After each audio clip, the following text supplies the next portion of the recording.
child of 17 sitting down for 2 hours after school and playing FIFA football on their Xbox is not a bad thing. I disagree. ADHD is not about a naughty boy throwing a ruler at a teacher. That's about real pain, real hardship, and real struggles for people that some people don't manage to overcome. We had a school teacher came to us in a panic. The only way she could get to teach was by taking cocaine just before she walked in the classroom. Hi there, and welcome back to Getting There, the podcast. The podcast where we have started doing things a little bit differently. This series is about bringing guests onto the show that help me understand my own journey of getting there. And for me, today's conversation, I swear to God, could not be any more important. I have been living with ADHD long before it became a trendy diagnosis.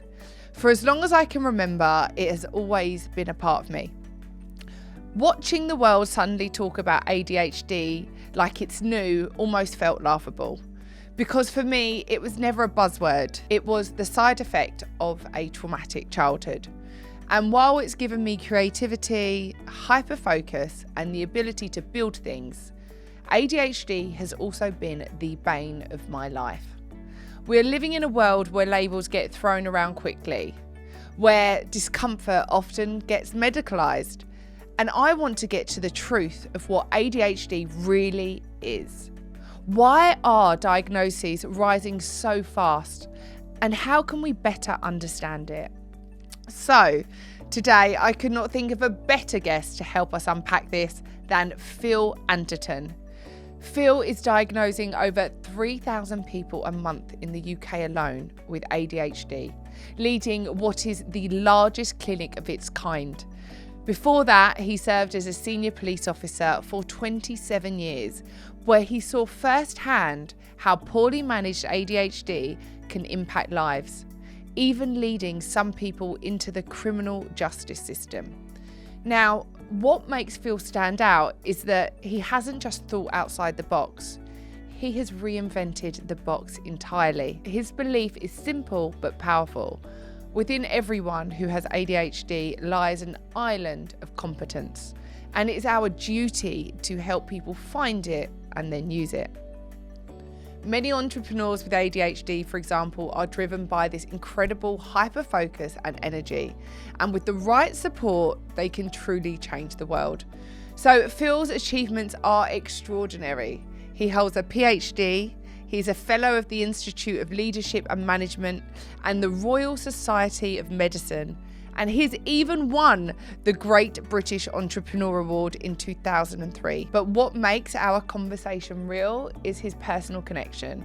His stepson is neurodiverse, and that has fueled his mission for inclusivity. So today we talk about ADHD, trauma, technology, labels, and the future of how we start to understand our minds.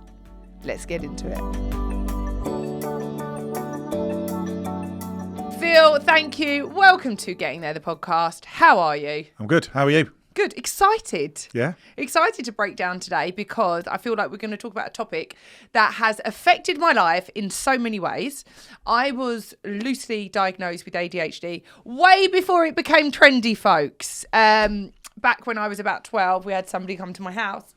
Sent from the school, yada, yada, yada. Back then, I was just deemed a naughty child. I want to put it into perspective that my classes had been whittled down because of my attention span and because of my behaviour. So I think at one point there was like 5 of us in a class. Mm-hmm. We were made to sit on our hands, weren't allowed to touch Bunsen burners, weren't allowed to partake in a lot of the school activities. And yeah, so back then it wasn't a thing. Mm-hmm. It was like, oh yeah, you've got this ADHD thing. And it is something that I've obviously carried with me for the rest of my life, which has been quite frustrating when you see the increase in diagnosis, because you're like, have you got ADHD? Have you not? But this is why we bring experts like you on, Phil, because I'm just going to waffle, but I'm just going to give you guys a bit more context. And where was I? There we go. Just first ADHD thing. Forgot it. The question you wanted to ask me initially. Yeah, but we're going to get to that. Okay. So today I want to really get into what is ADHD? Has it become trendy? What's leading the diagnosis? Because you're diagnosing 61,000 people a month. Is that right? No. Go on. Clinically, we will assess 3,000 plus 3,100 new patients this month. And we've grown the organisation, grown the clinic to a scale that it can meet the demand that's out there. 3,000 a month, and we've 60,000. You're good with the numbers. 60,000 patients on our books, 3,000 a month. That can sound quite scary when you talk about overdiagnosis and you talk about, is it on trend? Is it the trendy thing to have?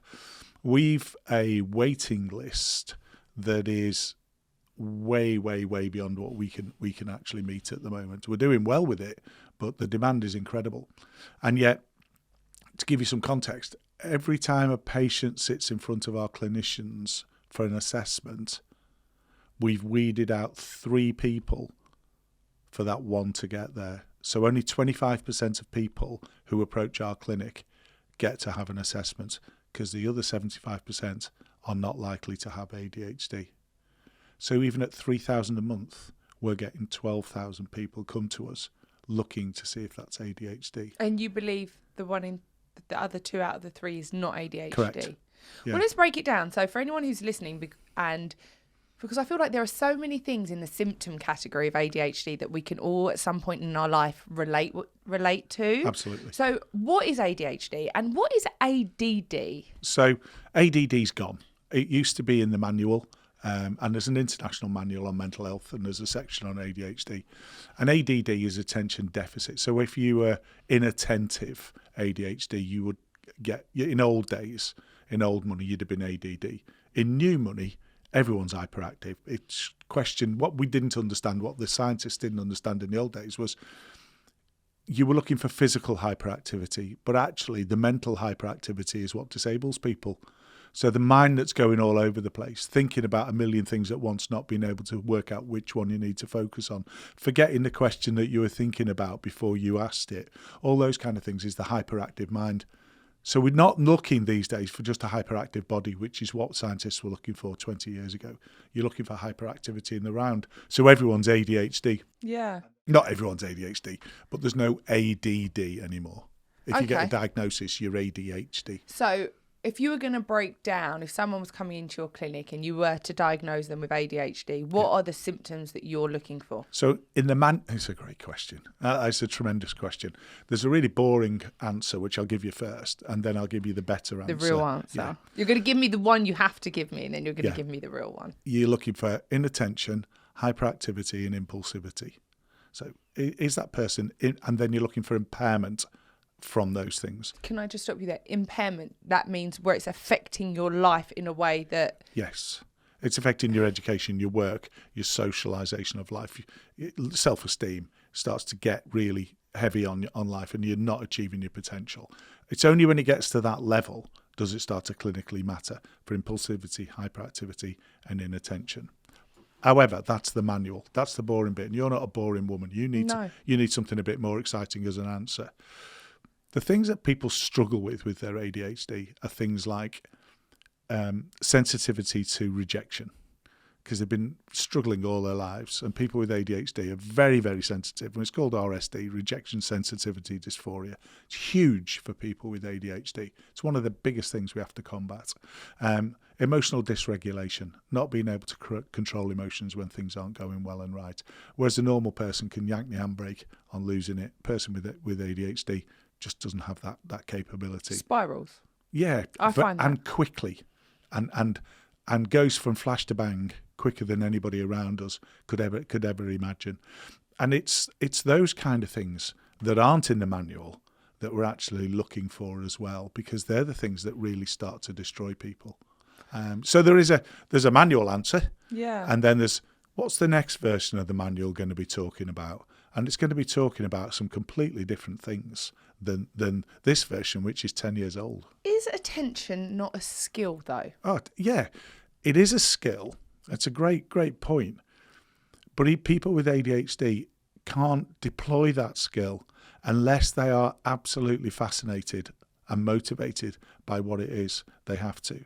So even though you have to concentrate at school, at work, there's an inability to be able to do it unless you're really, really finding that quite something that's quite motivational, quite sexy, quite driving you. And that's where we get to hyperfocus. And people with ADHD are renowned for hyperfocus, because that's when the adrenaline gets going, the dopamine starts to push you around, and then everything else goes away to the wayside, and we focus on one thing and we hyperfocus on it. I wrote a book in 4 days. Yeah, exactly. There you go. In Hyperfocus. 12 hours, I realised I was still in my pyjamas. And if you'd have said to me it was 9 o'clock in the morning, I would have been like, yeah, of course it is. Didn't realise I didn't eat. And you'd drink. probably even had a wee. You just forget to do everything. And that hyperfocus, it's a book. You wrote a book. So that has a beginning and an end. It's a book, beginning, middle and end.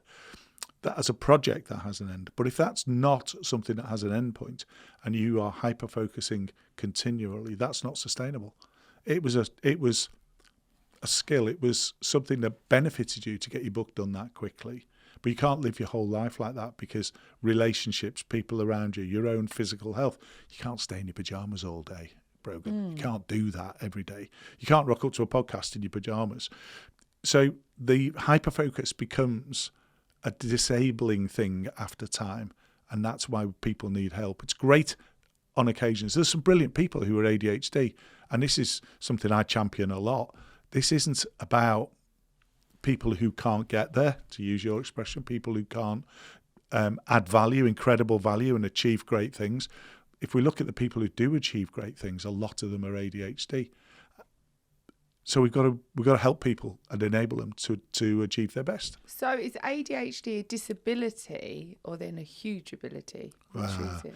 So a lot of people need help. And to get the help, there's this great debate, and it rages on, the debate. Two of the greatest scientists, Russ Barkley and Ned Helliwell, I've seen them on stage debating, is it a disability or is it a capability and a superpower? I don't like that word, but is it something that enables? And what Russ Barkley would argue is, we have to capture the impairment and the disability to be able to register to get the help that we need and change systems in the education system, in the workplace and those kind of things. You have to have that part. But we shouldn't, as Ned would say, lose sight of the fact that someone with ADHD, if in the right job, doing the right thing, motivated, supported with the right healthcare support, when they're enabled by all of that, will be the best and the most brilliant. So we've got to accept both, but we've got to find a sweet spot for every individual to fully enable them. So here's you doing a podcast. If I said to you, and you're brilliant at it, you've got great following, your personality, your drive, your motivation, your whole being is alive in this room. But if I put you in a 9-to-5 job, checking spreadsheets for numbers that were appropriate or inappropriate and right and wrong, how long do you think you'd last in that job? 20 minutes. Yeah. Can I just say something, though, so to anyone else that is listening to this as well? In my mind, as you just spoke that last blurb, I probably wanted to interrupt you 5 times. Yeah. Yeah. I wanted to finish your sentence off 5 times because I was like, so excited by what you're saying that I knew what you were going to say and I was going to finish it. Let's take it back to 2.5 years ago when I first started. I would have cut you up. Yeah. I would have finished your sentence. Yeah. So it's had to become a skill of mine. Yes. In order to progress in this sphere. Yeah. So my concern is that we're living in an era where we are making excuses. Like if I'd been in school back then, Phil, you're giving me a timeout card, yeah, with my rebellious nature. I'm telling you now, I wouldn't have achieved diddly squat. So actually, by putting myself in the situations where I had to count the numbers, where I was made to focus, the places that I didn't want to be in, has given me that exposure therapy to know that deep down within me, I can anchor onto something that can help me progress in life. And because you are incredibly motivated to get this podcast right so that you can carry on with the podcast career and influence and make change and be the person, you have your brain chemistry. The moment you sat in that chair, your brain chemistry started to change. You were doing what you're passionate about. You're doing what you want to do in a way you want to do it, in an environment that you've created. So your dopamine has changed instantly. You sat down in that chair. And that's why you were able to put the handbrake on, not interrupting me. You will still interrupt me, and that's okay. But you had the ability to yank the handbrake because of that motivation. And as well as treatment and support for people, we have to find I referred to it yesterday when we were recording the TV show. You have to find people's island of competence. That's a bit of a set of boring words. But what is your island in life where you are going to be really competent?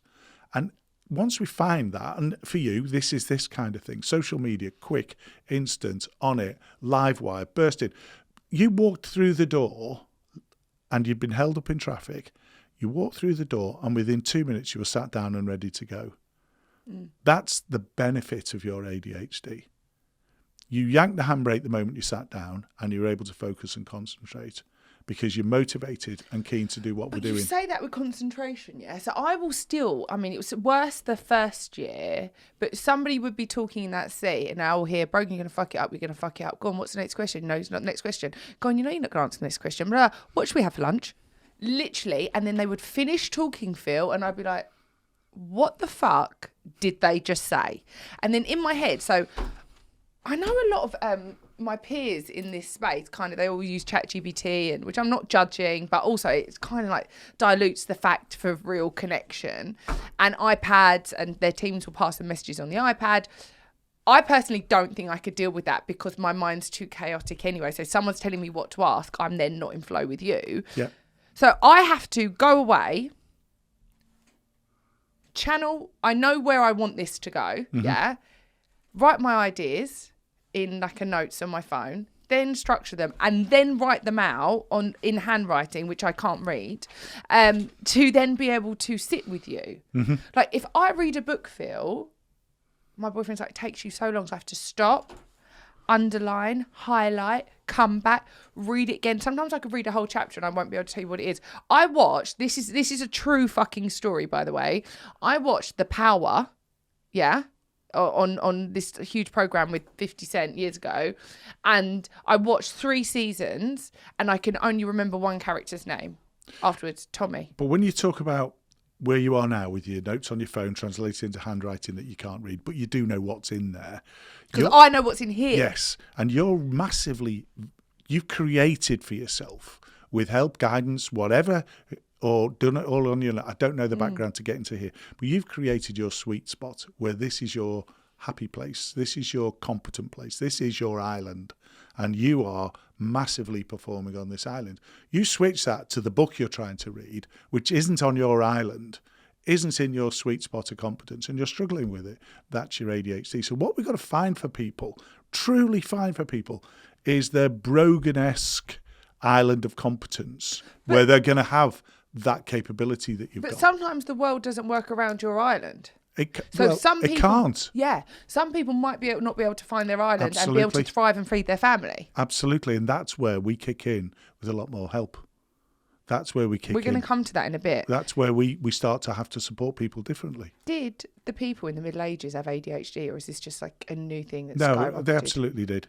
Yeah, absolutely did. And if you track history and you look at the history of life and you look at who survived in the days when we had to go out and hunt, who survived? It was the people that would get up early in the morning, just get on with it, get it done. And again, when we talk about ADHD, talk about the positives.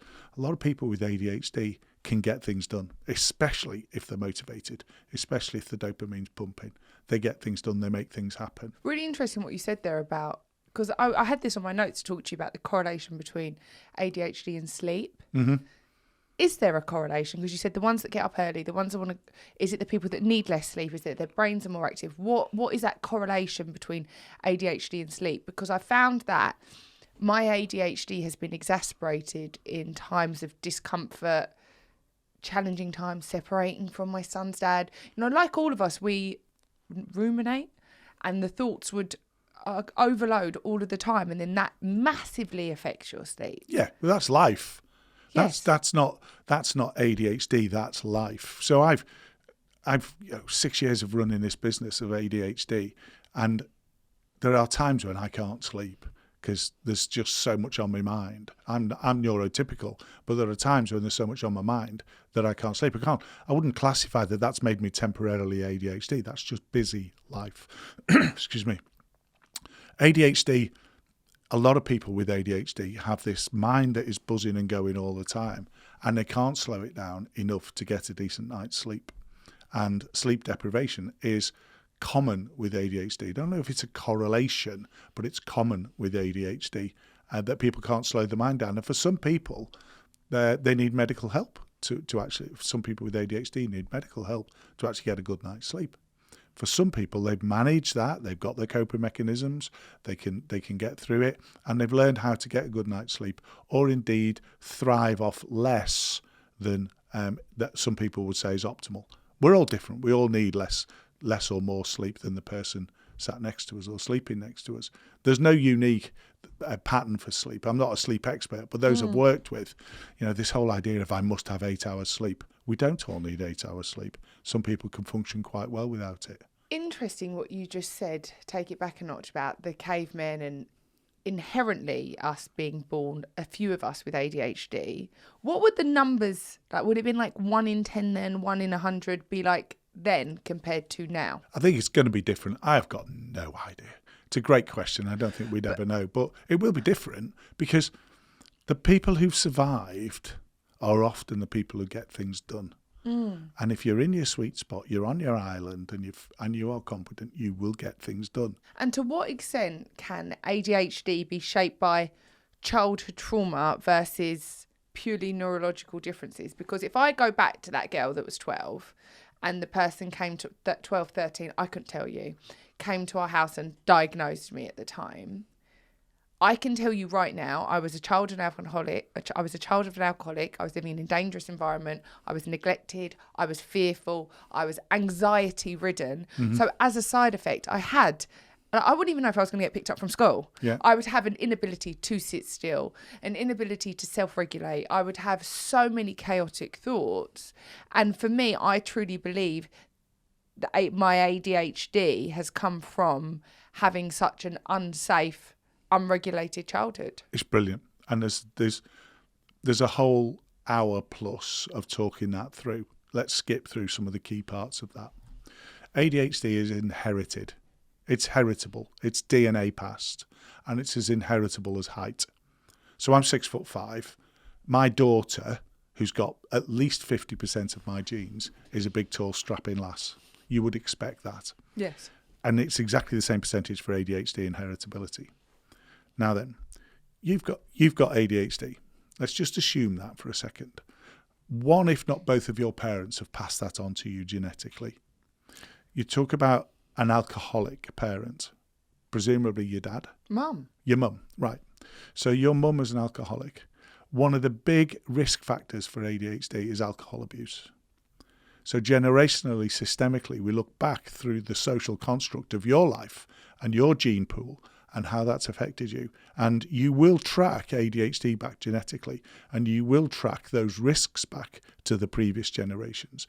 And you will see elements. That's how I got into all of this, is you will see elements of that social construct and that... Can we call it generational trauma? You can call it generational trauma, but the Is it physically... We can look at it through a microscope. We can see it in a blood test. Like, how do we identify that historically then? They used to teach about that there were 4 genes we were about to identify 20 years ago when I started. There were 4 genes and we're about to identify what they are. Last year, the neuroscientists have said there's about 47 genes. This is so damned complex to unpick that you can't just have a blood test to actually say if you got ADHD or not. So, but you can go back generationally to answer your question, and you can look at that struggle. Call it what we will, trauma, biology, DNA, whatever. You can see that struggle generationally, and that's where, as a cop, which was my first career, we started to look at families that were in distress and breaking the criminal code. Why? And we were seeing the inheritability of ADHD through the generations. And we were seeing patterns. I interviewed somebody yesterday for the TV program whose dad was a failed armed robber and very criminal, very ADHD. And you can go back generations, and that's where. So your mum could probably have been ADHD and her alcohol dependence and her alcohol abuse, trying to medicate herself without an assessment, diagnosis and treatment for what won't have been known as ADHD, especially in women in that generation, will not have ever been picked up. No. And her social outcomes were really probably impaired by her ADHD. And therefore, was it her trauma that she brought into your life that caused your ADHD? No, it was the genetics. But none of that trauma is going to have helped. None of that trauma that you witnessed and went through will have given you anything positive to come from until you could look back now and think, okay, I've survived that. I've come through that. I'm not going to be that person. I'm going to live my life differently. And awareness of who you are, which is very different to the availability of awareness that your mum would have had, is available to you. And you are more self-aware than your mum will have been, because as a generation, we've got better at that, haven't we? And when I first met you, you struck me as self-aware. Your mum won't have had that. That wasn't, we were stoic, we battled through, we didn't talk about our emotions a generation ago. I look at my parents and my grandparents, we just got on with it, didn't we? And now we're in a generational place, and your kids will be even more aware, even more able to communicate. And therefore we won't have, hopefully, the trauma that was brought into your life in the generations that follow. And that's my wish, that's my desire. We're not going to change, we're not going to eradicate ADHD, but we should be able to make life less traumatic and more appeasing for people than living in that trauma. Does ADHD expire then? No, it doesn't. But as we get older, and we've got patients in clinic who are 86, 87, who've presented for the first time in their 80s, and they are very ADHD. I've worked with a lot of senior people who are still very ADHD. But our ways of coping in life can reduce the impact of it. As a 12-year-old girl, you talk about when they first brought someone in who assessed and diagnosed you at the age of 12. Whatever the credibility of that assessment is, I've got no idea. But it's like 25 years ago. Do you know what I mean? And now, as an adult, you will be slowing down a little bit. You will be more self-aware than you were. You've found your competent island. At 12, you haven't got a clue of that, have you? You've got none of that shit going on. You're just rebellious, strong-willed, strong-minded, always on the go, never resting, never listening. I'm never still like tolerant. that now, Phil. You are, but it's less impactful because you're controlling it better and you're living a slower life, and you do know what you want to get out of things. Yes, you are still some of that, but you're not the 12-year-old. Because when I look back to that 12, 13, 14, 15-year-old, 16-year-old, I feel incredibly grateful at those time in my life. Social media didn't exist. We didn't have phones, anything like that, for a number of reasons. But two of the main ones being, we are all comparing ourselves, and especially as women on social media. And I think as a child, if I'd looked and I'd seen other families that were put together, or it was enough like seeing people being remembered to be picked up from school. Do you know what I mean? Yeah. And I feel that would have made my worth feel even less. But also as a coping mechanism, because the likelihood is, now correct me if I'm wrong, someone like me would have really got into the gaming, the short form content, the TikToks, a form of regulation. And that when I've done those kind of things in my life, you kind of disassociate from your body, and then you find it really hard to regulate yourself. And I fear that would have made my ADHD 10 times worse, because I would have had no idea how to regulate myself. Because then we didn't have phones before we went to bed, Phil. Like, I wasn't able to text my mates. You would, to a degree, as much as you could as a 12, 13, 14, 16-year-old, whatever, process your emotion. But now what happens is we just move it on to this kind of dopamine hits that we're getting on these devices. It's amazing what you just said, because we're in a dopamine fix part of society's growth at the moment, aren't we? Music, when I was 12, 15, the music I liked had intros. Now music has to get straight into the song straight away. So funny you said that. My boyfriend played yesterday morning, what was it? It was like one of the old, maybe like Earth, Wind and Fire, something like that. And I was like, get on with it. It took 42 seconds for us to hear it. We'd go, fuck that. I forgot 40. Absolutely. Give me the chorus. So life has become a dopamine hit in every, and we're reconstructing this in this period of our lives. And is it going to help someone with ADHD? Science will tell us over time whether it did or it didn't. There wasn't anything to get the dopamine hit. There now is. It's a question of whether we can channel that positively or channel it negatively. Talking yesterday with somebody about addiction and ADHD, Most people with ADHD are addicts to something. Now, if that addiction is to getting their notes ready for their podcast, and they're driven by finding the next podcast guest, or driven by getting the notes right or the research right, and that becomes all compelling for that period, that's not as damaging as cocaine or alcohol or heroin or cannabis or risk-taking behaviour. People with ADHD love risk-taking behaviour. Now I'm all black or all red. And the concept of you sitting down on a beach with a novel and a Mills and Boon book and reading about romance for 4 hours in a day. I would never read a novel. No. I think they're like slow, annoying. Yeah. I'm like, give me real life. So society at the moment is feeding that dopaminergic need for people. It's not creating more ADHD. It's not making ADHD worse. It is actually, if you look for a positive, it's giving people a positive avenue for their ADHD needs for a dopamine hit. Whereas before, we'd have had more risk-taking behaviour. There's nothing risky about gaming until it becomes gaming that costs money and you're wasting money. It's gaming that's stopping you doing the things you should be doing. It's gaming that's becoming compulsive, that you can't do anything else. Actually, a child of 17 sitting down for 2 hours after school and playing FIFA football on their Xbox is not a bad thing. I disagree. Go on. You're entitled to disagree. That's why we're that's here. what we're here. Yeah. If my son was coming home and sitting on the computer for 2 hours, I'd feel like I'd failed as a parent. Why? Because I feel like we're slowly eroding what it means to be human. What should he be doing then? He should be out in the garden playing football, doing something, tidying his room, maybe half an hour here and there. But he's, at my core, I'm so connected to wanting to be connected. That's bullshit on a TV screen, yeah? Go and do something productive with your life. Come and help me, come and have conversations, go and read a book, go and tidy your room, go and kick a football. We are living in an era where we are living between two worlds, the real world and an internet-driven world. Absolutely. And I want to keep him as much in the real world as I can. Right, but your world is a generation behind his. Yes. Okay, so give him some of that and set some boundaries. You set the boundaries of, okay, you want to go and play FIFA. It might not be FIFA, but whatever. Yeah.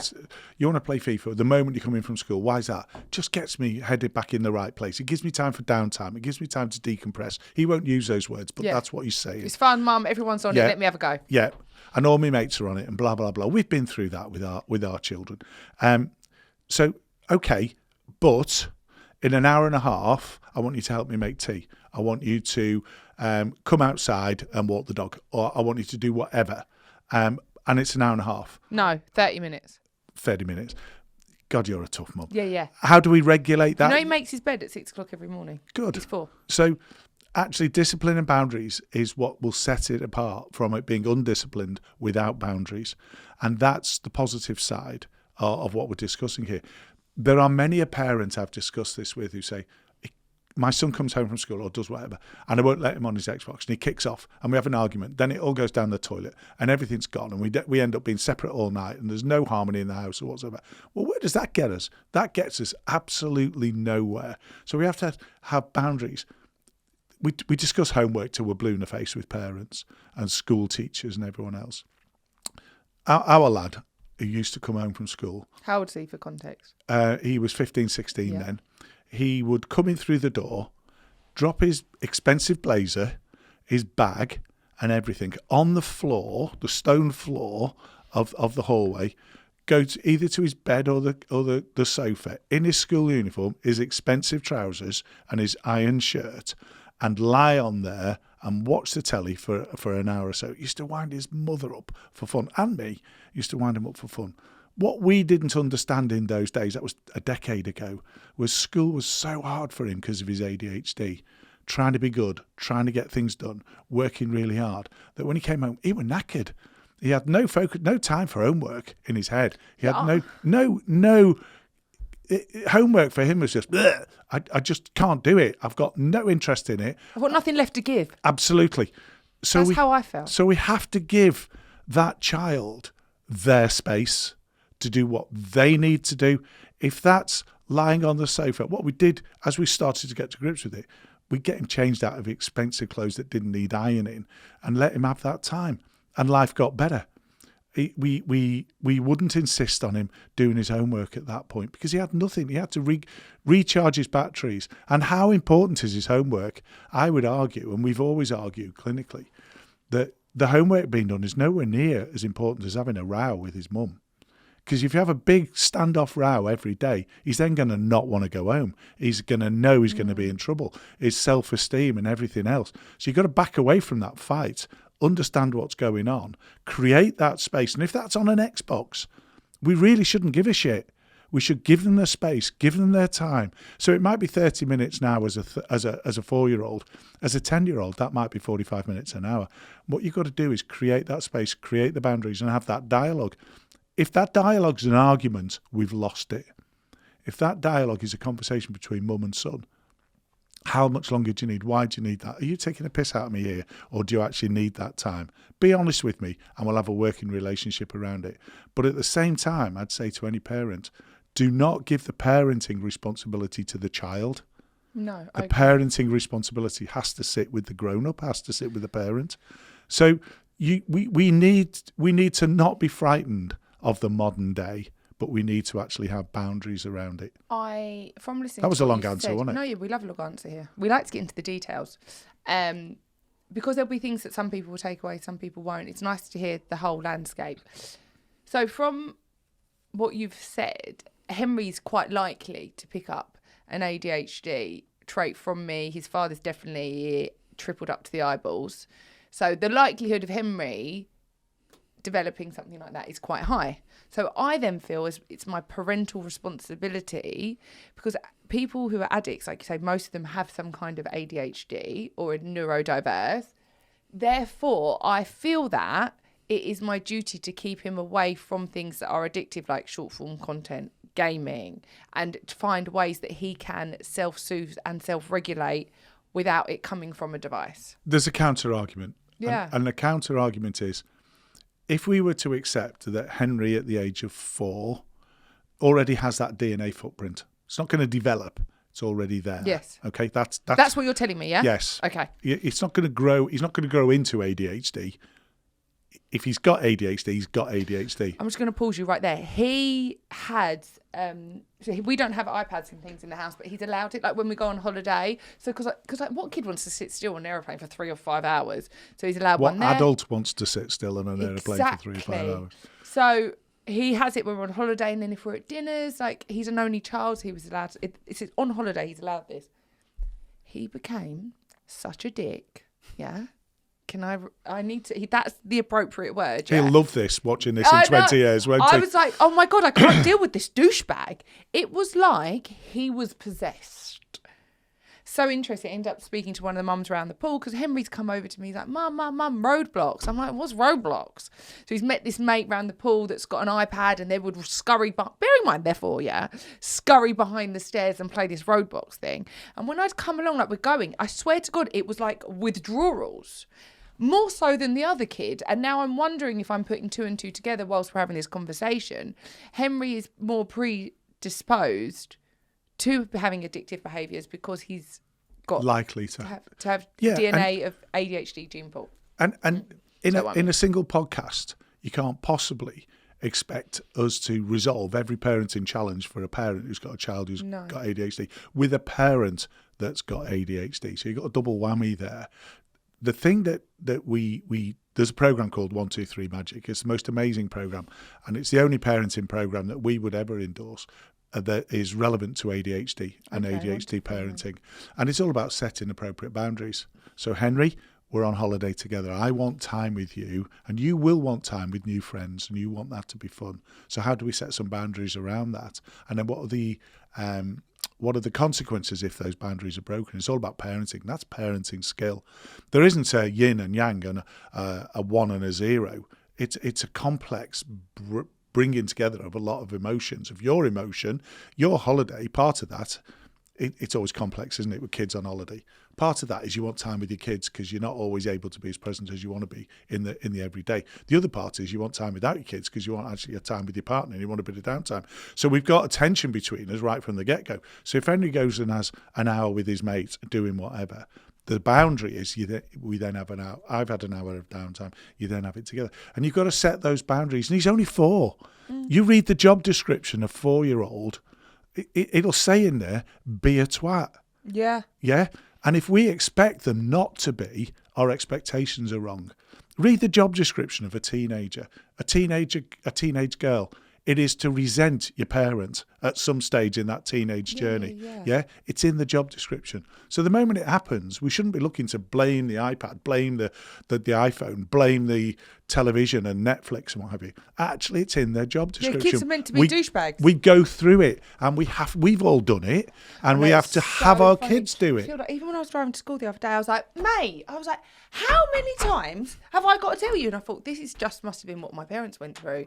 And I would say something, and it just goes vroom. So here's the thing. You can tell a person with ADHD not to do something, and tomorrow you'd have to tell them again because they live in there now. Yeah. People with ADHD don't live yesterday. They don't live tomorrow. They live now.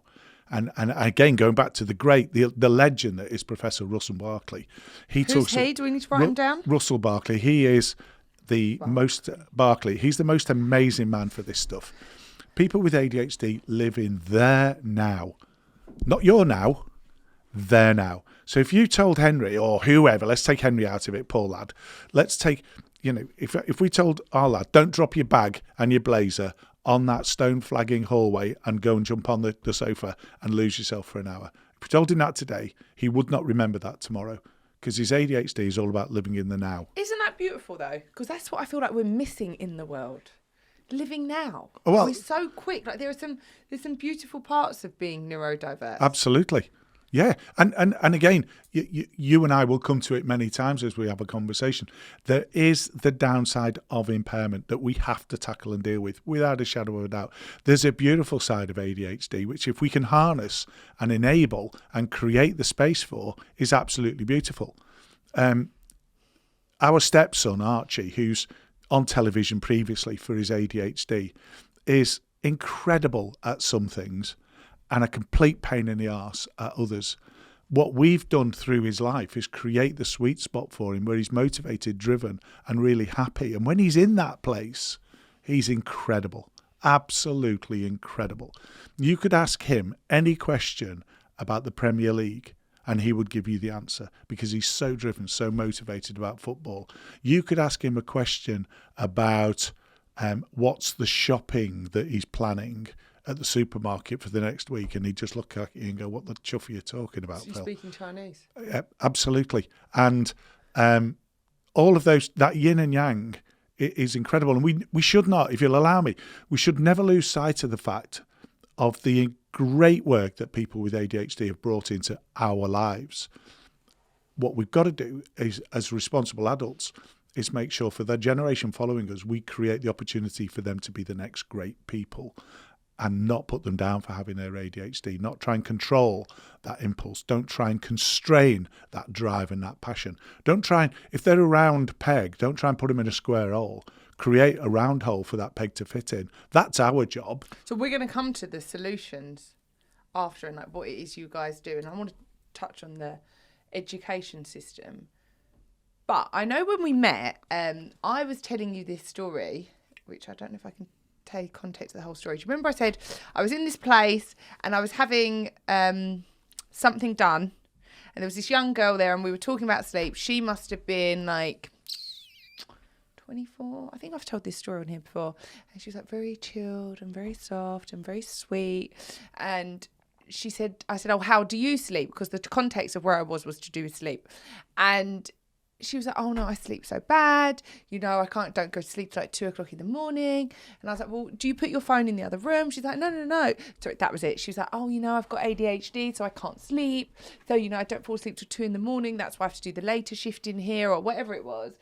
And I was like, oh, you know, do you put your phone in the other room? Do you have some time out? And she's like, no, I just watch TikTok till I fall asleep. Yeah, well, how much? That's ridiculous, isn't it? I know, but how much of the ADHD-like symptoms can be formed from short-form content? Formed, none. Fueled, lots. There, that's what I need to know.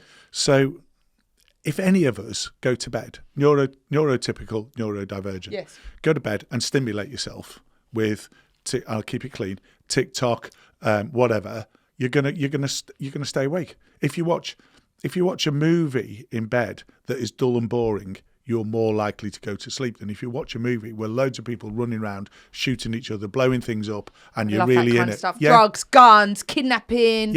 Yeah. You're not going to get to sleep. What you're talking about there with that young lady is that phone shouldn't go to her bedroom. It should be not there. So she's not stimulated through her TikToks and what have you. We did some work with a sleep psychiatrist from London a couple of years ago, and he was very, very clear as an expert in sleep, an unparalleled expert in sleep, a consultant at the highest level of his medical game. He said, right, Phil, the bedroom is for sleep and sex and nothing else. It's not for books, it's not for reading, it's not for TV, it's not for TikTok, emails, or social media. It is for sex and sleep, and that's it. And he was so adamant about that, because the moment you take anything else into the room, you're creating distraction from what you've gone there to do. What you've gone there to do is either sex or sleep. And he was revolutionary in bringing that to my attention, that's what you should be doing in the bedroom. Now, if you're a person that is stimulated beyond the norm and your brain won't slow down and you are wired to keep going, if you feed that desire, you are just going to stay awake and be overstimulated. Stop putting fuel on a fire. Yeah. You know, and then we talk about with children, we can talk about things that do cross over into adult life, but we don't actually do it. You go back a generation or two, people had a bath before they went to bed. I do. Right. Everyone in my house does. Right. You warm your body up in a bath, and then you go to bed, and the energy your body is using to calm down, cool down, calms you down and helps you rest. That's a fact. We didn't know a generation ago. It was science. It was just that was the time to get clean. Yeah. And that you'd have some form of drink that wasn't a stimulant drink. Like Horlicks, remember that? Yeah. And then, or cocoa and that kind of thing, hot chocolate, hot milk. And the body's then got to process that, and it's processing something that's not a stimulant drink. So it starts to do that, and it starts to be sophoretic. You look back at lifestyle that we used to have.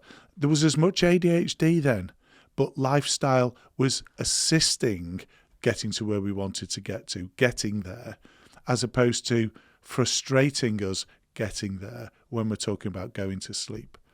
I know if I wake up at 4 o'clock in the morning, I'm 61, I go to the bathroom all bloody night. If I check my phone, that's it, I'm done. Yeah, I am absolutely done. And I'm neurotypical. If I was neurospicy, this would be incredible for me. I'd be stimulated beyond belief. If I pick up my book and read a boring book, I'll go to sleep quicker, back to sleep quicker. The thing I've got to do is slow my work brain down. I'm writing emails when I wake up. That's as close as I'll ever get to empathising with the person with the ADHD. I'm running a multi-million-pound business with 400 odd employees, doing all this work all over the world. I can't not think about work. I'm neurotypical. That's as close as I'll get to experiencing being neurodiverse and having ADHD. If I do the wrong thing, I've got no chance of getting to sleep. If I do the right things, I'm in with a shout. Interesting what you just said there about that's the closest you've come to understanding with ADHD. Empathising with ADHD, yeah. I'm so sensitive, Phil. Like, I can hear the people in the next room. Yeah. Yeah?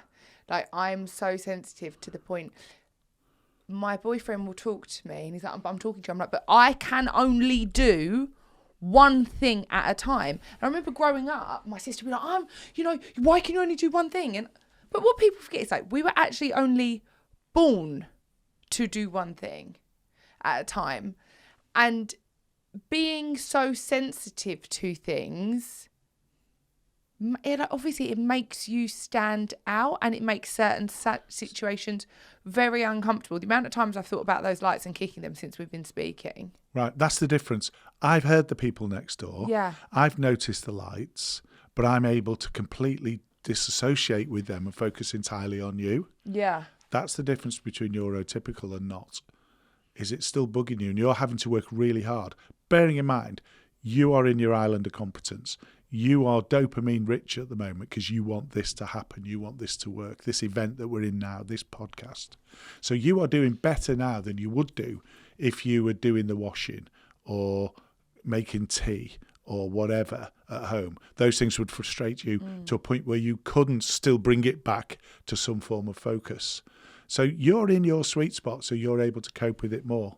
It's a fact that we miss sometimes, that you can still overcome the struggle and the challenges you have if you're in your island of competence.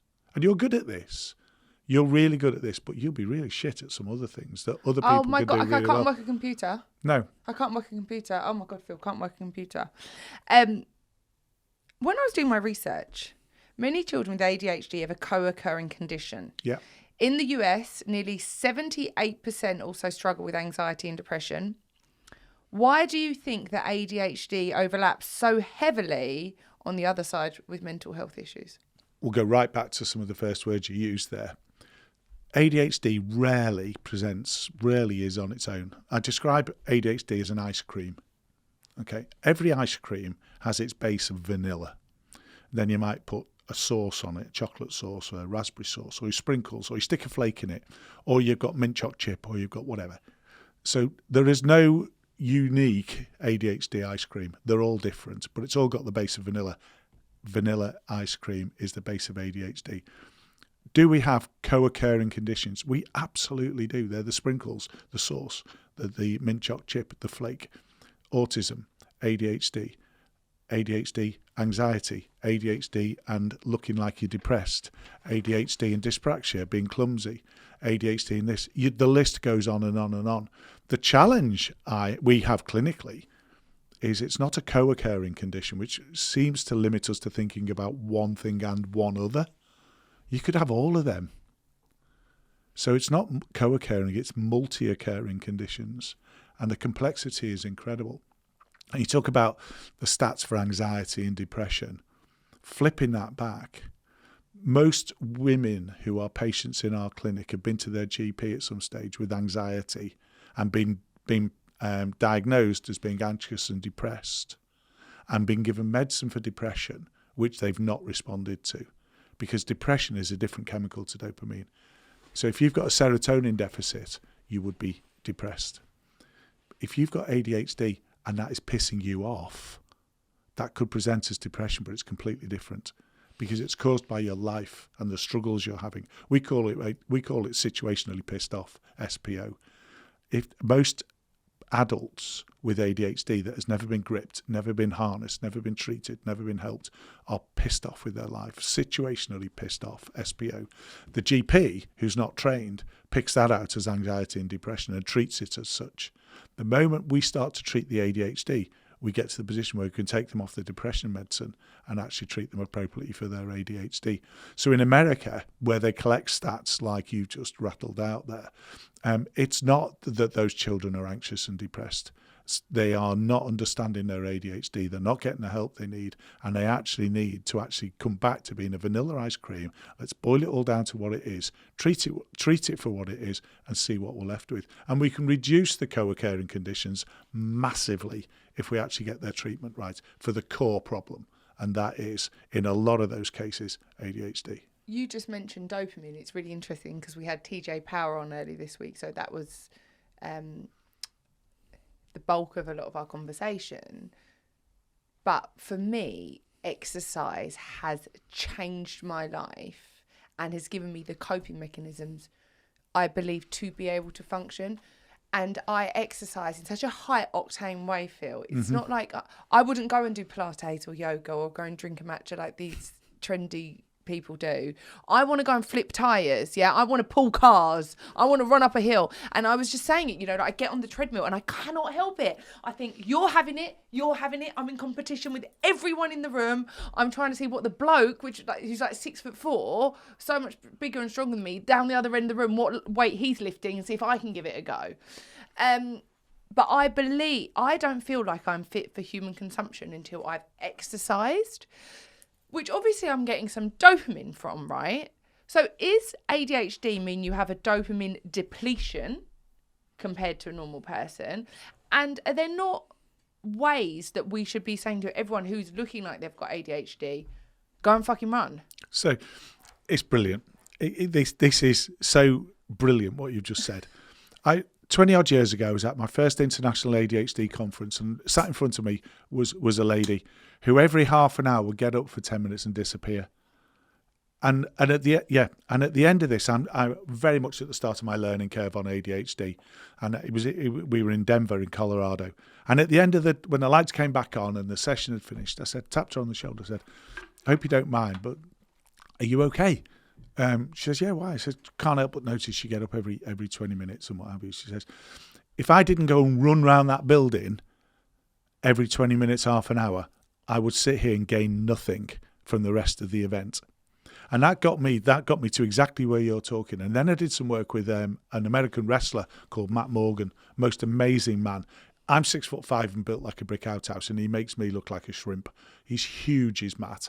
And when he was at school, one of his teachers recognised after 20 minutes, half an hour, his attention had gone completely. So she used to throw him a basketball and send him out to throw the basketball at the hoop for 10 minutes and bring him straight back in. There was a border, it was governed. "Matt, you're going outside for 10 minutes, and when I come and get you, you're coming back in." He'd come back in and he'd study for the next half an hour. After half an hour, he'd gone. Basketball, out you go, do the hoops. And he stood on stage in front of 3,000 people and said, "The person I owe my success to is the teacher who gave me the basketball." And that's exactly what that psychiatrist was doing, and what Matt was doing is exactly what people with ADHD need. And that is short, high energy bursts of exercise to change the chemicals in the brain. Give you that fire, give you that go. Now, you're an adult. You'll go and do that for 45 minutes, an hour, and that will get you through a certain period of the day. It won't get you through the week. So you have to repeat it. You have to do it more. And we've lost the art of understanding the benefits of exercise. I studied it with a psychiatrist in Newcastle.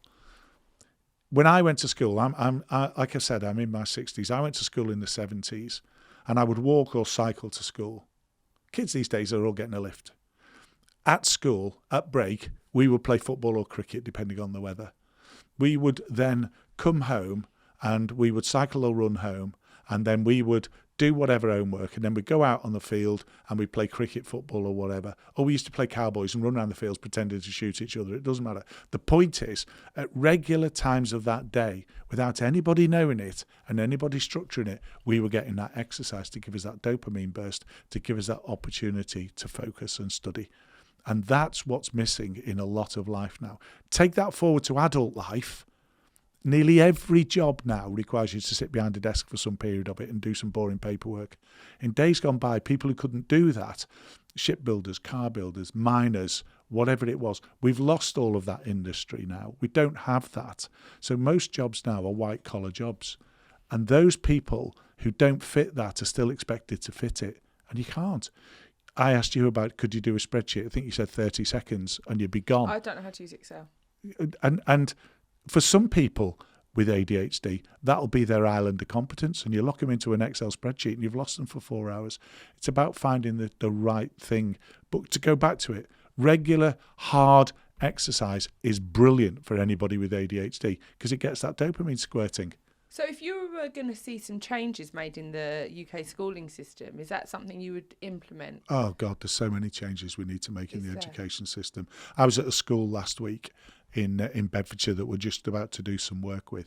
And they've got kids they've identified who are ADHD, and they're going to wait 5 years for their assessment. Why? Because that's the system, that's the waiting list. So if you're 10, you will be 13 or 14 by the time you get seen for your ADHD. Well, you've blown it then. Your education's gone down the toilet. So there's a load of changes we need to make. But yes, absolutely, exercise at school, to and from school, in the school setting, regular breaks, high energy, regular breaks.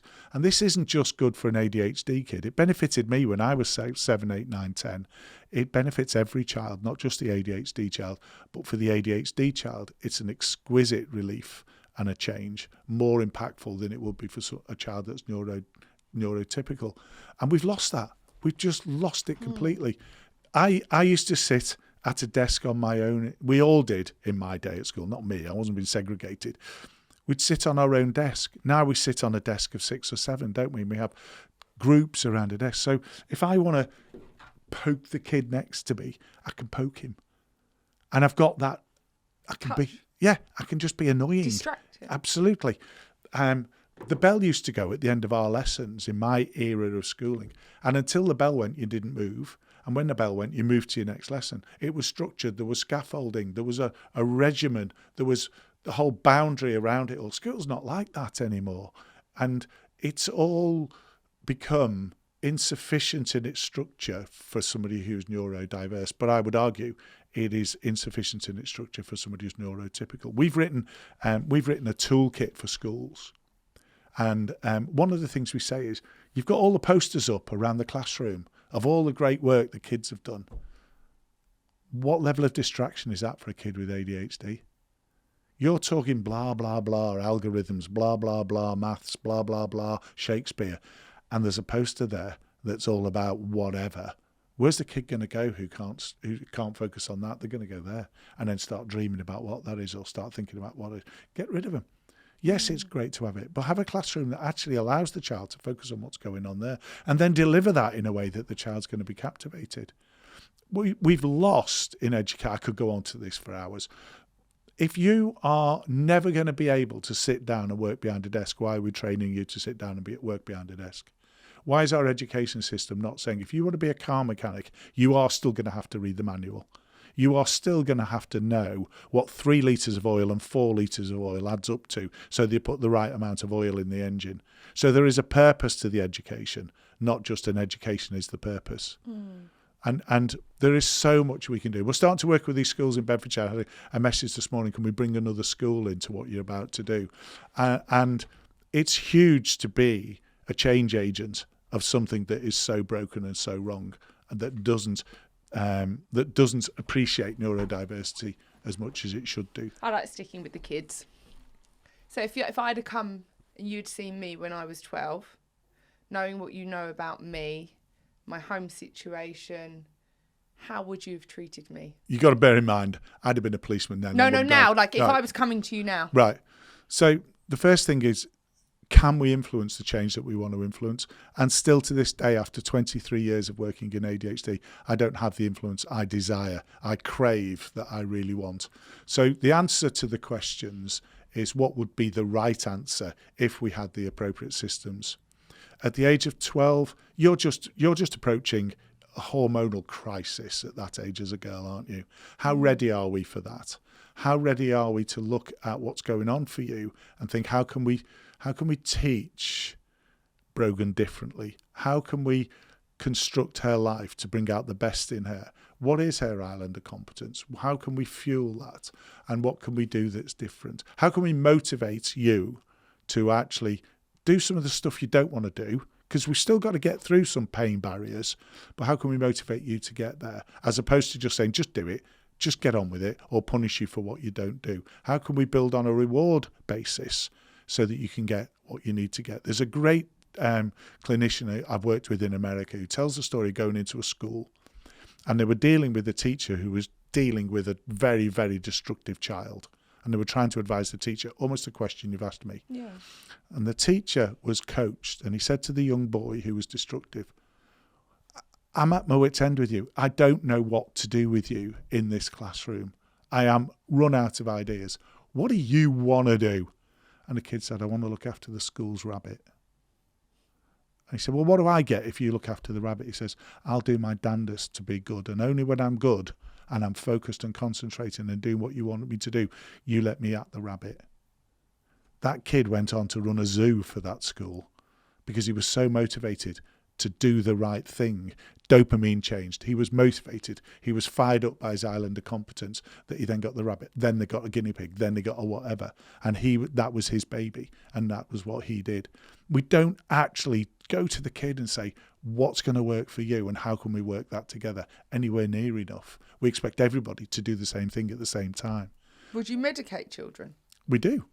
We absolutely do. And what are the long-term effects of that? The longest study is now 40, 50 years old, where people have been on the medicines, methylphenidate and amphetamines for ADHD, and we're not seeing any negatives. We can't project any further forward because the medicines have only been used at scale for that period of time, but we're not seeing long-term negatives. What we do see is when we don't have the medication available to people, the risk factors increasing there. And so It's been a bad week for neurodiversity in medicine in the news, hasn't it? It's not been read the news. Well, it's all gone a bit belly up with autism and causes of autism, but leave that. They're saying that potentially ADHD medicine could be linked to causing autism. Yeah, it's nonsense. But are we then? So if I give you a couple of examples, 6-year-old child, he was our second or third patient when we started ADHD 360 6 years ago. Parents came to us, he's about to be expelled from school. We need to do something. We assessed him for ADHD and he was very ADHD. We put him on a treatment regime of medicine, and within 6 weeks he was getting an award at school for being the best pupil. What was his home life like, though, for a 6-year-old to be that bad? His home life was, mum was without a shadow of a doubt ADHD, and I went and personally coached mum and dad on the 1, 2, 3 magic stuff of how to actually bring the best out of their son at home. And it changed the way they parented. So he got better at school through his abilities and better and more support at home. And that's where we've got to combine the two. It's not just pills, it's pills and skills. But medicine, without a doubt, has a real important place in anybody's life with ADHD. We shouldn't be frightened to talk about medicine. We shouldn't be frightened to talk about the benefits of medicine. I think it's a really frightening place to be, though, because I know people who have been diagnosed with ADHD. Do you remember? I think we spoke about this. And then they've been given, and I'm talking like people that don't appear like me. Mm-hmm. People that can practice Pilates for an hour and a half in their garden and do 2-hour meditations. And other people in my life who've been given medication for ADHD and ADD or whatever it was, and seeing them feel they are just numb. I had Davinia Taylor sat in this chair, and she's very much like me, functioning life, high octane. And she said, I took them and then it was like I was dead because the noise just goes and it then feels very lonely.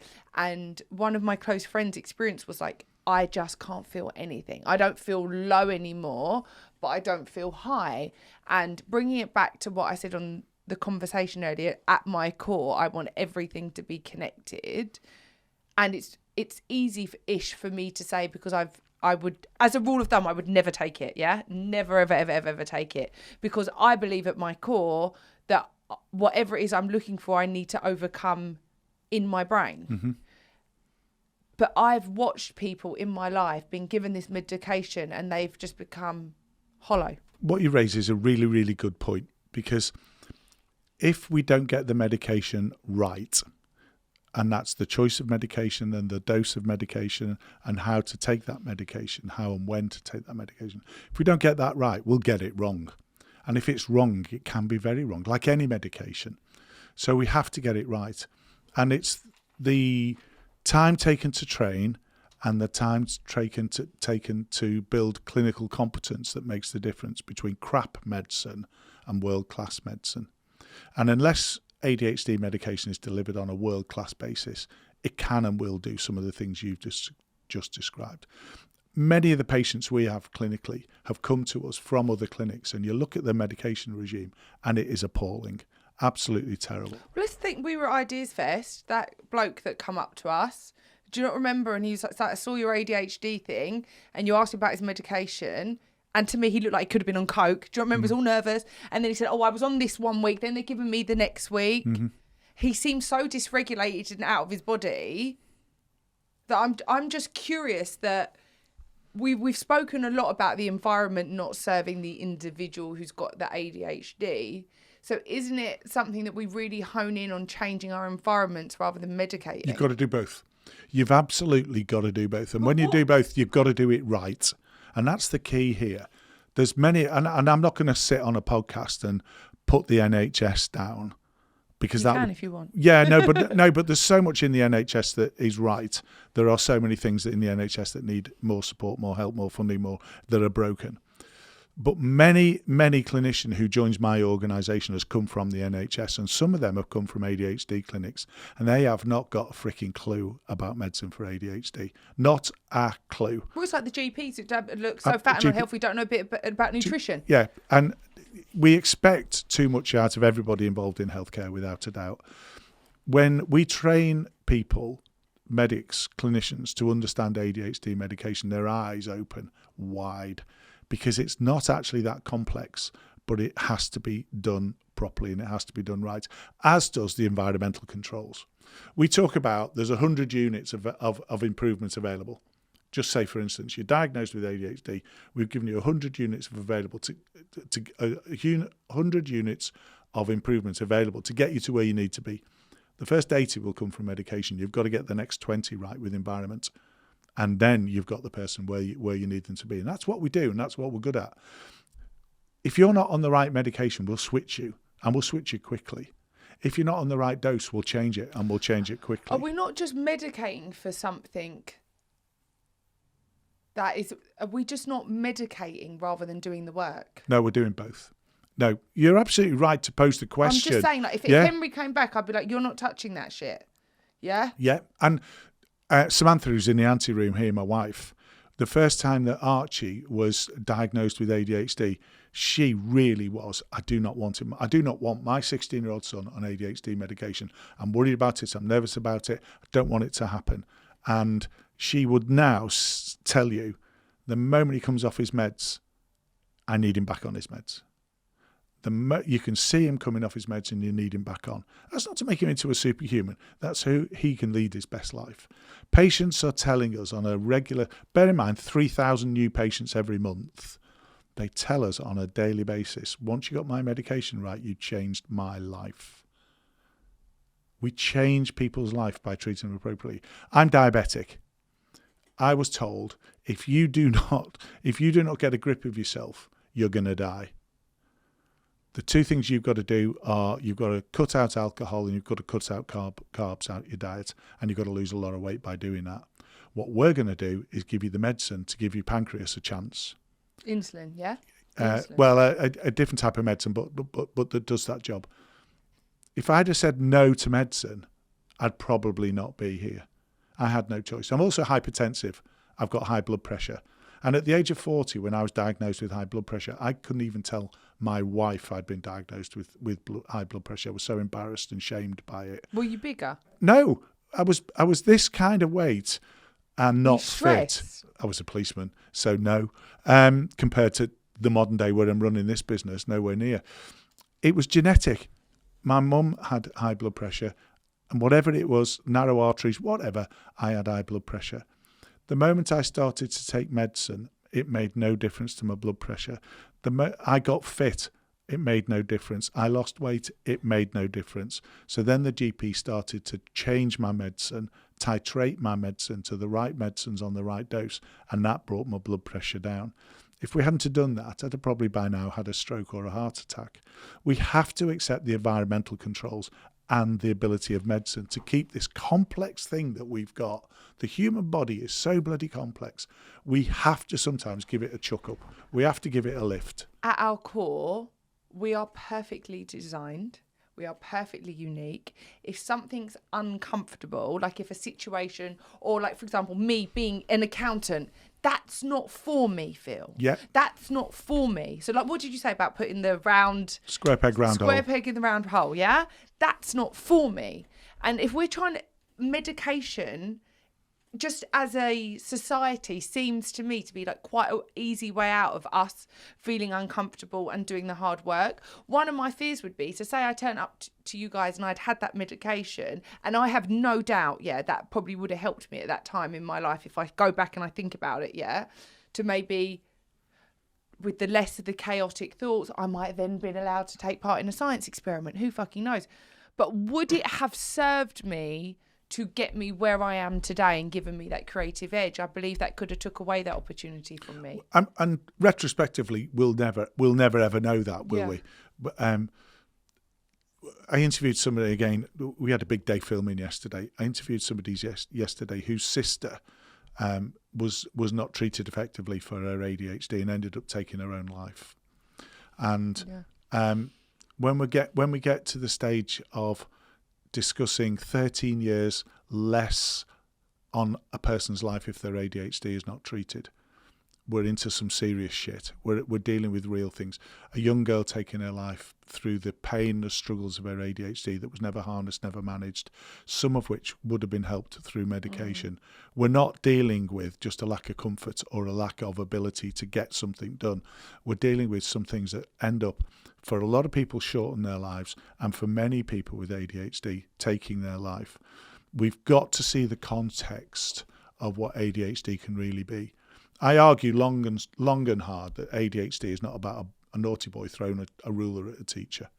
That's about real pain, real hardship, and real struggles for people that some people don't manage to overcome.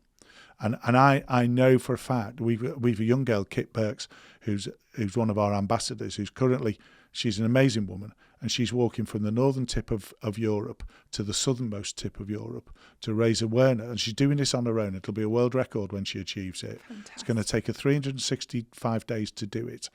And she has tried to take her life on so many occasions. And now that she's got a diagnosis for ADHD and understands herself, she's in a place where she can go and do daft things like this to raise awareness of the suicidal nature of not being understood and not being treated properly. We've got to see the bigger picture and not be locked into this. This is about tinkering with somebody's inability to get through an exam or marginally getting them to be better at performing admin with a spreadsheet. The corrosive nature of ADHD is incredible, and I genuinely believe that I'm on the planet to raise more awareness that medication can play a part for a lot of people. It's not for everybody. It's not the one pill will sort everything out. It's bloody hard work to get someone's medicine right for ADHD, but when we get it right, we can change their life. And then if we put the environmental controls, the structure and the scaffolding around them to help them with the next bit, then we're really on it. If I go back to using Archie, my stepson, his mum, Sam, will still ring him first thing in the morning and say, have you taken your medication? No, not yet. Well, get your ass out of bed, get your medication, and then you'll be able to have your best day. He still needs that structure, that scaffolding, that support. There's no way you'll ever hear me say medication is everything. It's not. But it is an enabler for a lot of people who have ADHD to then go forward, be helped to lead their best life. And we can't and we shouldn't walk away from that discussion. So is medication forever then, or is it seen as like something you do to build the scaffolding and then our brain rewires itself to do without it? It doesn't rewire itself. And you know, apart from one medication, most of the medication washes out at the end of the day and then you have to restart the next day. But whilst you've got the medication, you can start to reconstruct your pattern of life to try and find your island of competence, try and find the right way of doing things, putting the right things into place to help yourself.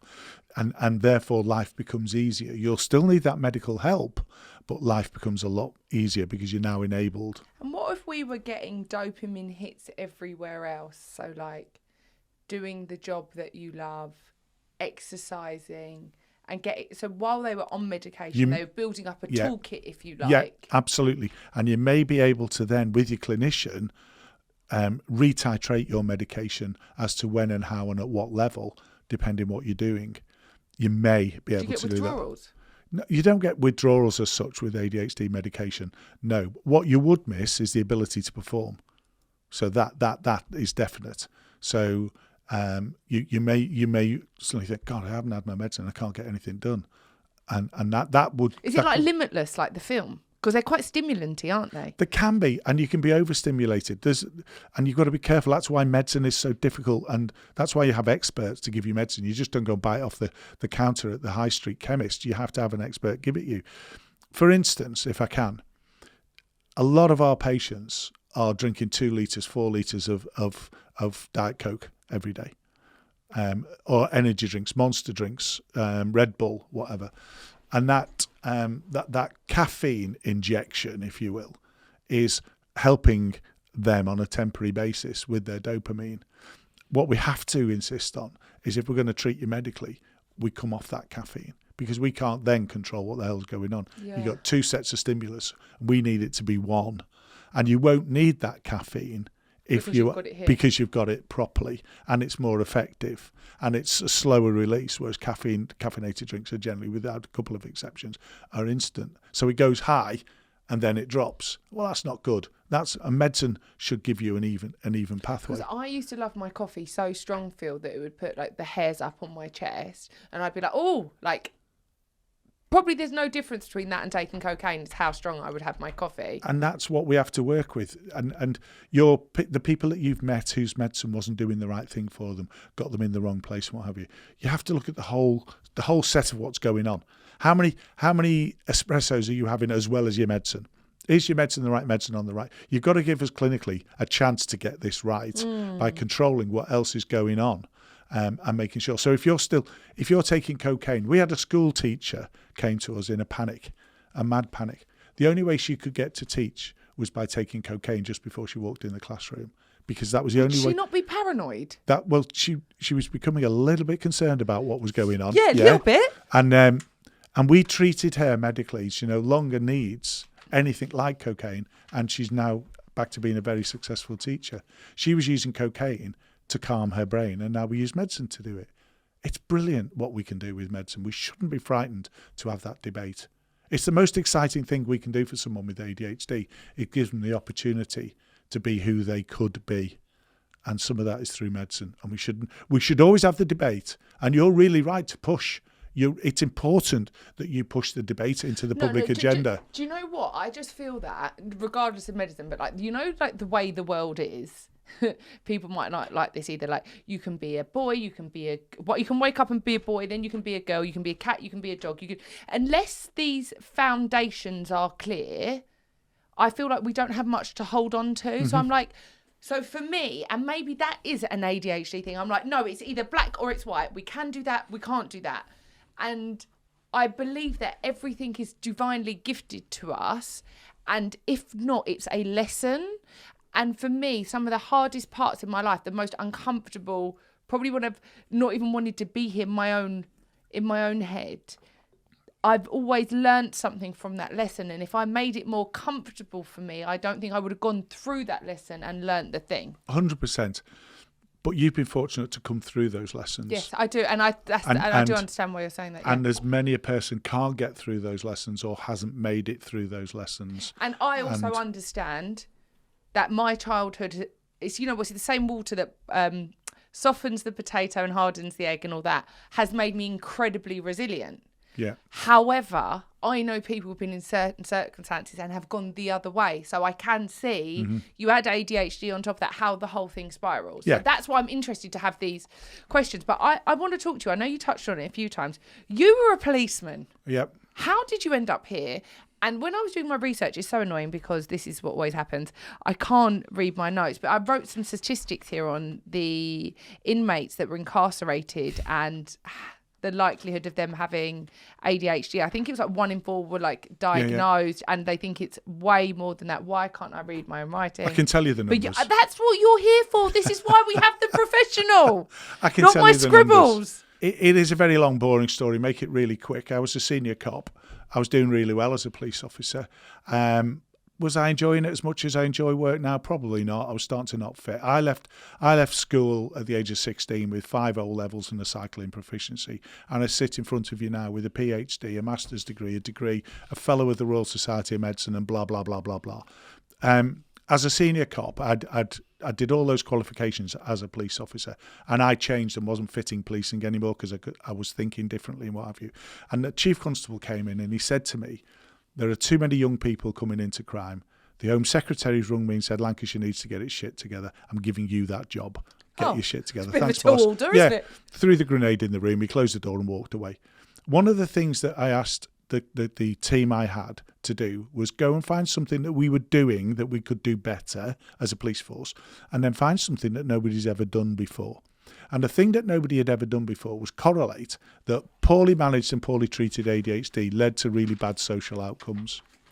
And if it led to really social bad outcomes and it's genetic, does that give us our problem families as we describe them in policing? And could we do better for them by providing better healthcare?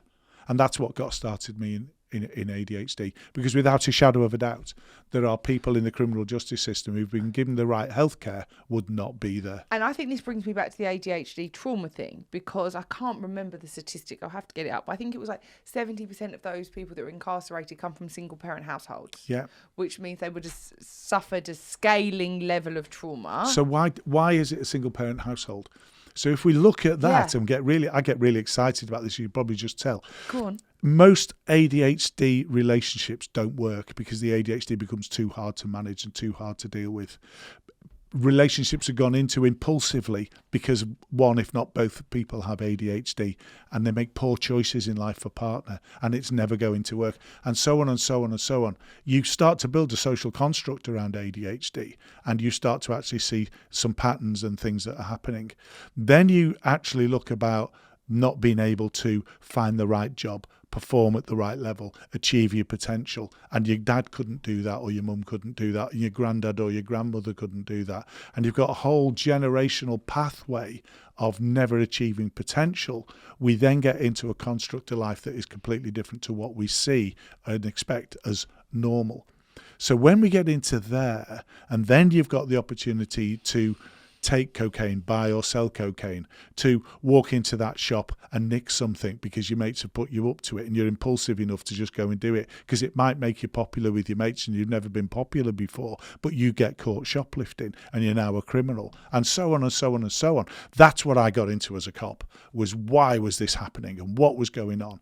And if we treated the ADHD, could we make a difference? And I know I can sit in front of you now and I can tell you most excitedly that if we treat people with ADHD, we can keep them out of crime. We're just dealing with an 18-year-old lass in Wolverhampton who has been in the care system all her life. She has ADHD, and it was only when the police officer dealing with her rang me and said, I found you on the internet, I found you on the TV, I need your guys to get to this person who's in prison and sort her out so we can get her out of prison and give her a chance at life. Nobody else had bothered with this girl for 18 years. The police officer rang me last Thursday, and on Tuesday we assessed her and diagnosed her in the prison, so that when she goes to court next week, the court is going to know who she really is and why she's in the position she is. And I am bloody proud that we were able to do that for this girl. This girl has got no hope at the moment. She lives without hope. She lives without a future. She lives with nothing to give her any hope. And we walked through the door, assessed her for her ADHD that she's been wanting for years and years and years. And the But system you didn't have the access to get it? No, and no one was creating the access. And this young police officer from Wolverhampton rang me and said, I'm going way out. I could get a real good bollocking for this, but I need somebody. Are you the person to help? And of course I am, because of that background and what we've got as a clinical service.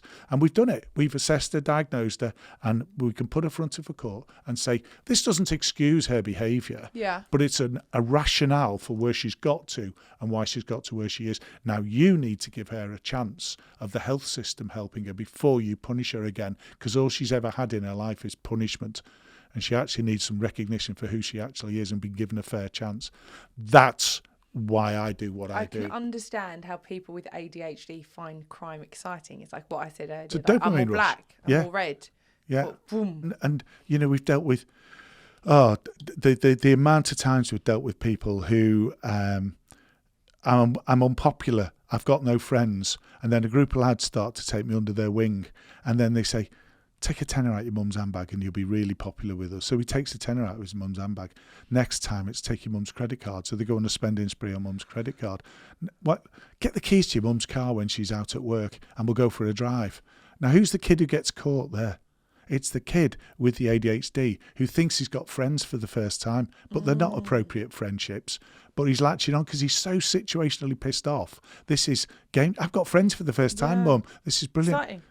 The girl who has got low self-esteem because of her ADHD. She's got no close friends. Nobody loves her. Nobody cares for her. And an older boy comes along and he sees the bits of her body that have changed with maturity and thinks, wow, I can have some of that. She thinks she's being loved. It's the first person to ever give her any positive attention. He's got an ulterior motive. She goes into a relationship impulsively. She ends up being pregnant because she hasn't taken birth control, because people with ADHD don't always think about the next consequence, the next step. They're not organised. She acts impulsively. 40 times more likely to have an unwanted teenage pregnancy if you're untreated ADHD than if you're not. And this is commonplace among society. So that's why, as a police officer, I got really excited about ADHD, wrote books, published papers, travelled the world, had a brilliant time building up a level of expertise to actually be excitedly, emotionally explain what you just asked me. And that's what society should be doing more of, is joining up the dots between the healthcare system, the justice system, social care system, the education system. And it seems to be really tough to do. I can make things happen. I do make things happen. I have a reputation for making things happen. I still can't get this where I need it to be. Still can't get ministers, governments, politicians to understand they've got a big bloody job to do. Join the dots up. Stop fighting with each other as politicians and work together, and give us a system that actually appreciates that neurodiversity is a thing, and neurodivergent people need a lot more help in a different way. And then we get a better society. Wow, that was Sometimes a mantra, it's wasn't easy to keep your head in the sand, though, isn't Yeah, it? it is. And it's not popular to stand out and be counted, and stand up and be counted. But bringing it back to that girl that you've gone and visited in the prison, how closely linked is trauma and ADHD, would you say then? Can trauma cause ADHD? No, trauma's not going to cause ADHD, but anybody who is in that generational ADHD space will experience trauma. Anybody with ADHD that is so hard and impactful on their life and it's not helped or treated will have trauma as a consequence of that untreated and poorly managed ADHD.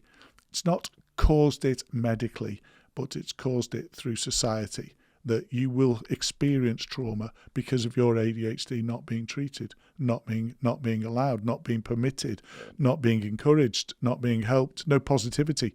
That becomes trauma. Yeah, that becomes a traumatic way of living.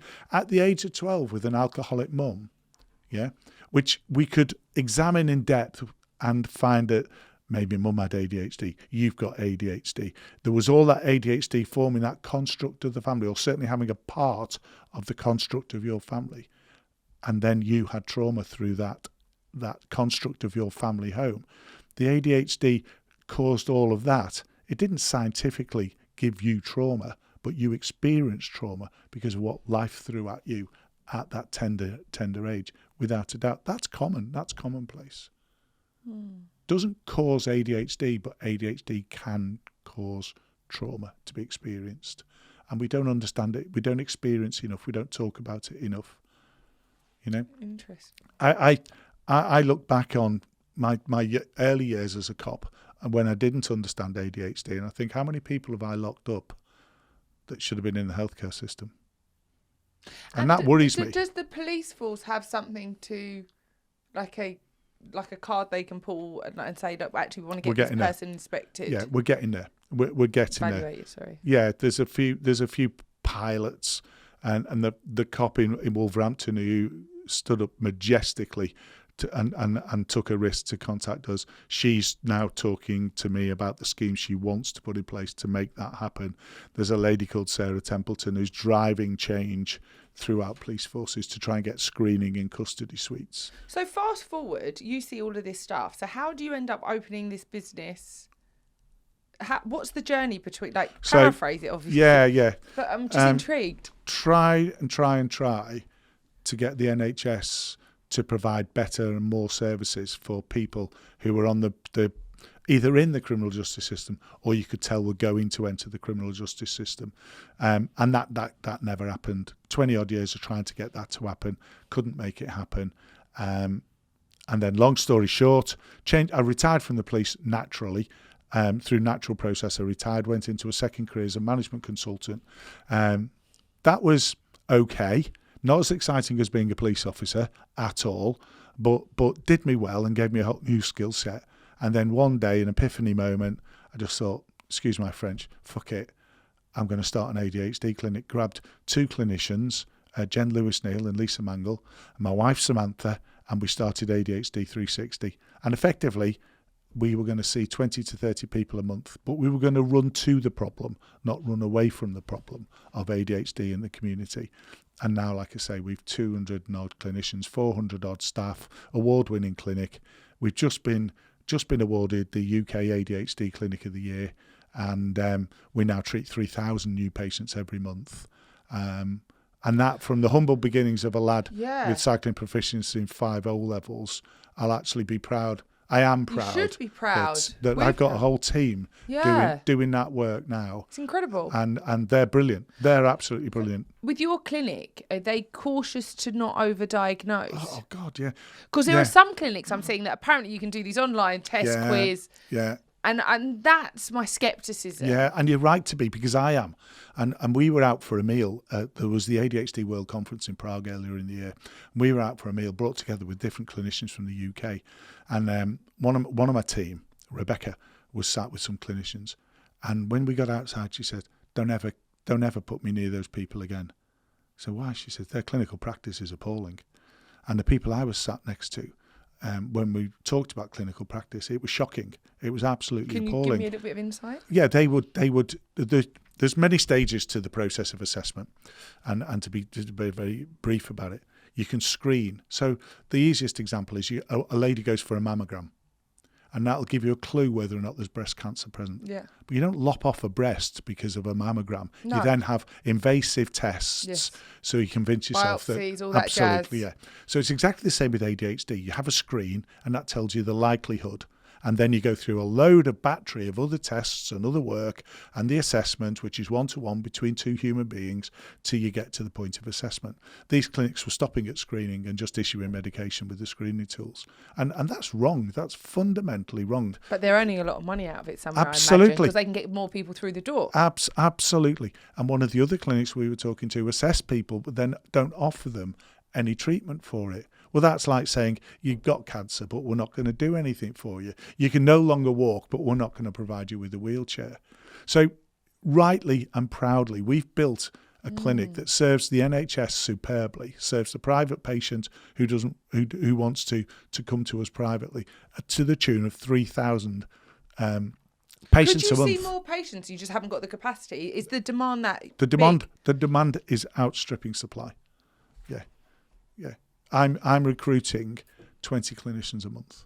Jesus. We've just gone through 6 months of 20 new clinicians every month and 20 new staff to support those clinicians. So we've been recruiting between 40 and 50 people every month. It was only 3 years ago we were seeing 360 patients a month. We're now seeing 3,000. And why do you think that is? So that people, it must be expensive if they're coming to you privately. Well, privately, we've been steady on the numbers of private patients. The NHS has opened new pathways to care for people, and the NHS is funding a lot of that. That's fantastic. It is fantastic. It's tricky, and it's tricky to work with, but it is a good news story that we're able to see 2,000 people a month on the National Health Service of England, and it's state funded. That is a huge success that certainly wasn't in place all those years ago.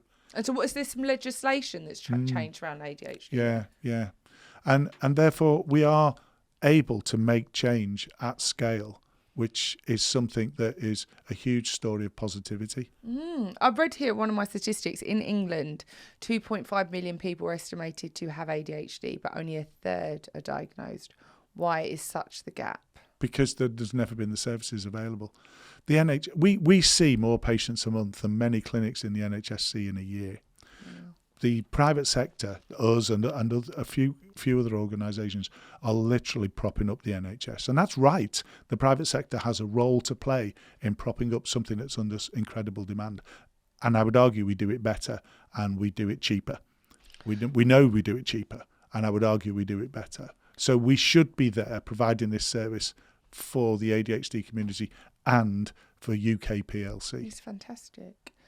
Since the pandemic, ADHD prescriptions have risen by 18% on average year on year. What is driving the surge? Is it actually more diagnoses, or could it be linked to more of a screen time problem and less connection during that COVID period? The answer to that's even easier than that. The pandemic gave the world the capability to talk about not being okay. We were allowed to talk when we were locked down and we couldn't go out, we couldn't do this, we couldn't do that. People started to actually be able to talk about, actually, I'm not okay. Introvert, to like reflect, Yeah. to give us that time to reflect. Yeah, and then the capability to actually say, I'm not okay, I'm not enjoying this, I'm not happy. And that's gone on into different societies and different communities where we are now a lot more open about our feelings and our emotions and how we feel. Samantha and I have been out in the Middle East for quite a bit, working in the Middle East, and in the Middle East, which was never approaching mental health like this in any way, shape or form. They're now accepting that people who don't feel okay can now talk about not being okay without being stigmatized. And in the Middle East, especially in the Emirates, they call them people of determination. People of determination are now able to get help because they're now determined to get help. The pandemic, it was so bad, the pandemic. So many people lost their lives. It was horrible. We all know that. But if we look for the positives, we're allowed to be not okay now. And that's where a lot of the changes come from. So interesting, talking about the pandemic. I always said this. I felt like you had the person that was up, running every day, 6 o'clock, still sat at the computer, with a suit on, and got in the fittest shape of their life. Like, I had friends coming out with abs, and then I got friends coming out like they've just swallowed 2 pigs. Do you know what I mean? And I feel like we had these two opposing ways of how we approached that. Even more so, to amplify that point, there were 2 types of school children at that point.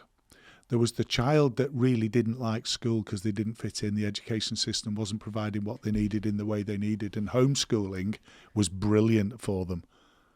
There was the other child who needed the social nature of school, needed their mates, needed their pals, needed the crack, needed the banter, needed the group sense, learning in a group, and wasn't happy isolated. And what we identified with the kids we were treating at that time was, when you go back to school, if school doesn't change and accept that some children want to be educated on their own and some want to be in a group, if we lose that opportunity to look at what the child needs in the school setting, we've lost the point of the pandemic. Sadly, we lost that point. We made so many inroads and progressive ways forward during the pandemic, and what we've done is we've regressed back to where we were, which is really, really quite sad. Do you think ADHD symptoms could be lessened by connection? The impact can be lessened by many different things. The impact of ADHD, the level of impairment, the level of frustration, the level of challenge. And we can work it. Loneliness and anxiety and low self-esteem are incredibly common.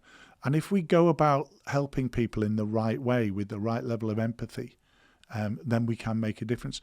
The greatest gift my clinicians give their patient is not the prescription, it's empathy. The greatest gift, where somebody's gone through life to whatever age they are, and they present in clinic and nobody's ever been an empath for them. And we train our clinicians not to be empathetic, but to demonstrate empathy. We work hard on demonstrate your empathy. Don't just be empathetic, demonstrate it. Build a bond with your patient that will get them to trusting you to take them on a journey of better healthcare throughout their period with you, and be that empath for them. That's the greatest gift we give in clinic, more than anything else, more than the diagnostic label. It is being that empath. And if we got society to be more empathetic with difference, more empathetic with challenge, more empathetic with behaviour that we don't understand, then we would have a better society, without a shadow of a doubt. Phil, it's been amazing. Final question. Getting there. Yeah. We're all chasing this island, this destination of some kind. Where are you chasing?